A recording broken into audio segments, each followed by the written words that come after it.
if they don't get another wide receiver, to me, this is just spinning your wheels. You're in the same position you were in last year. You have Robert Woods, and I love Robert Woods. I talked about him last week. But he's not going to be able to produce what George Pickens can produce.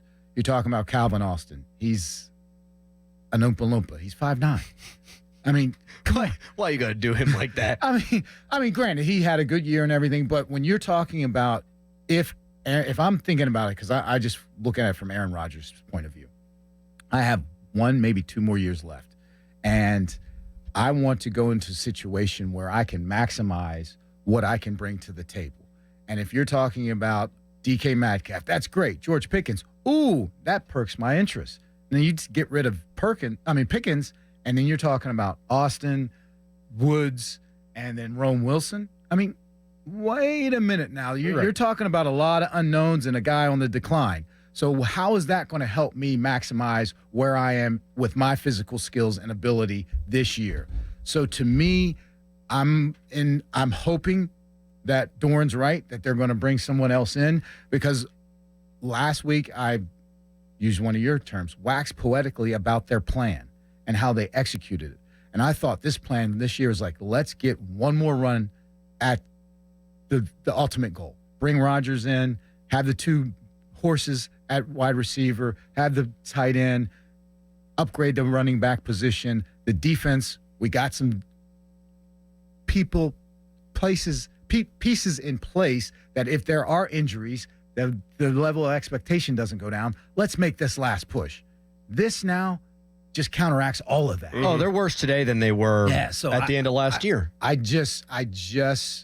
I'm waiting to see the next shoe to drop, because there has to be. And if there's not a shoe to drop, then it's one of those, tell us you're tanking without telling us you're tanking. Do you think it could be that Aaron Rodgers has decided to retire and not become a Steeler? And they're like, okay, well, now let's get some draft equity for next year and really go after this quarterback. And if that's the case, then that is something that when I was with Coach T, his first 2 years, he always says, we'll have a plan, but we're going to be light on our feet.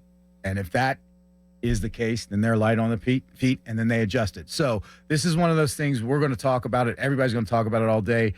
But until the final shoe drops and the final pieces of this puzzle are enacted, and if there's nothing, then we know what it is. And if there is, then it's like, okay, now we see what their ultimate goal was with this trade.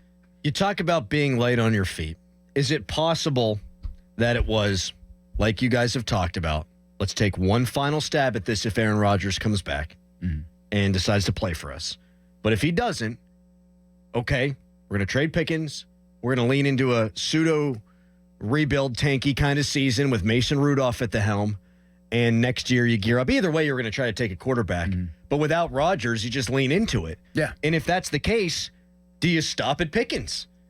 Do you consider a Minkah Fitzpatrick? Do you consider a TJ Watt? Do you consider all options available on the table? I know you would. Yeah. I'm just wondering if it was for them. Column A, we've got Rodgers, and we're going to keep Pickens, and we're going to take one more shot at this. But if Rodgers says no, and he may well have, we'll trade Pickens to start and then see what else happens. Then it's crystal clear to me and to everybody. And then it's like, okay, now we understand why, and that we follow that logic, and we understand their ultimate plan. To me, though, I'm thinking DK Metcalf. What are you thinking if you're him? Right. You're like, whoa, wait a minute here. I'm just going to be counting my money. That's it. My $150 million bucks. But after a while, after year 1 or 2, when that money is like, okay, that open market, if I get traded, I can get another deal somewhere else, I am ringing the alarm bells from here to Mount Washington. I don't want to spend $150 million living in Pittsburgh. Right. You live here for a lot less. Right. But if I had 150, I wouldn't live here. Right. And you got 150, you have no one to throw the ball to. You're going to be the double, triple team because you have no one else that's going to threaten them. So I'd be worried if then he may just be a cancer in the locker room.